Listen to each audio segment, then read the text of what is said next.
Salut à tous, John Raison en direct depuis les bureaux du Weasel News, là où on transforme le chaos en scoop croustillant. Si vous avez croisé ma voiture verte dans une situation louche cette semaine, ne vous inquiétez pas, c'était de l'investigation. Ce soir, on décortique l'actualité avec nos gros titres. Dimanche dernier, un avion militaire américain s'est écrasé à proximité du fort Zancundo. Faya est en direct sur place. Merci, John. En effet, d'après nos sources, ce dernier aurait été intercepté par le système Shield, un dispositif de défense privée développé par la Griffith Corporation. La République semble désormais s'appuyer sur des entreprises civiles pour protéger son espace aérien. Aucun bilan officiel n'a encore été communiqué, mais cet incident marque un nouveau tournant dans l'escalade des tensions. Lundi dernier, l'impensable s'est produit. Sous l'autorité du président Moncler, le service militaire est devenu une réalité. La raison évoquée? La nécessité absolue de préparer San Andreas à la guerre contre une invasion américaine.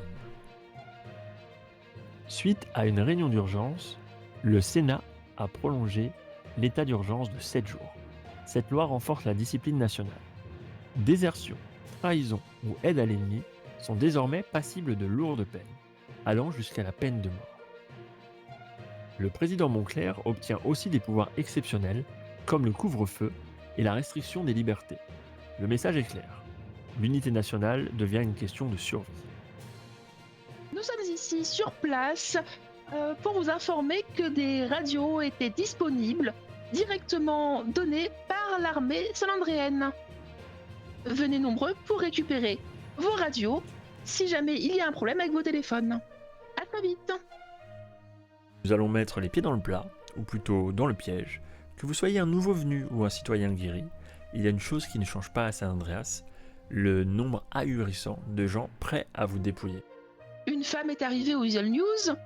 Elle est entrée directement à l'accueil, habillée d'une blouse blanche, un masque bleu chirurgical, sans gants. Et lorsque nous l'avons interrogée pour sa visite, elle nous a expliqué s'appeler comme une actrice célèbre Emma Watson et qu'elle viendrait d'une société privée envoyée par le gouvernement.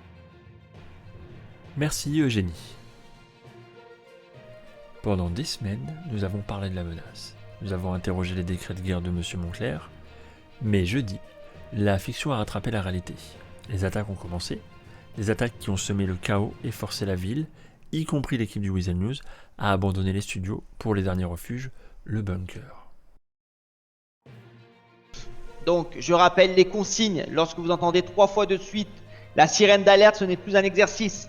L'ensemble des citoyens et l'ensemble des forces militaires sont invités à rejoindre l'un des bunkers précités. Vous en avez 4. Celui-là, c'est le bunker Alpha. Vous avez le bunker Bravo qui est dans le centre à côté de Pillbox.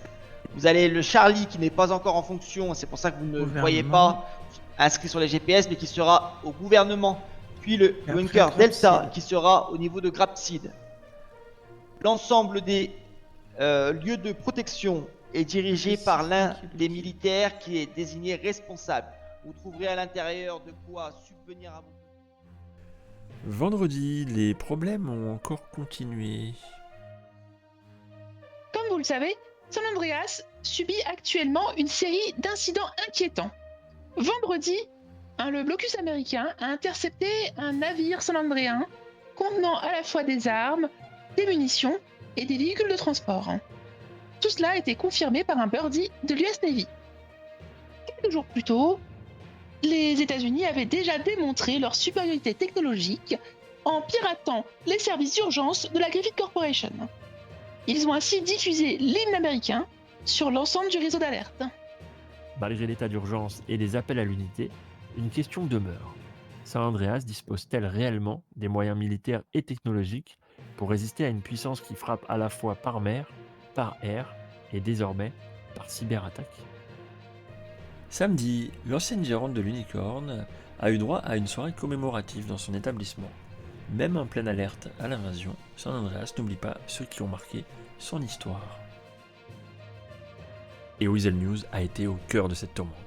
Notre engagement reste le même, la vérité, rien que la vérité, même quand elle dérange. Nous continuerons d'enquêter. Merci de votre confiance, Andreas, et prudence.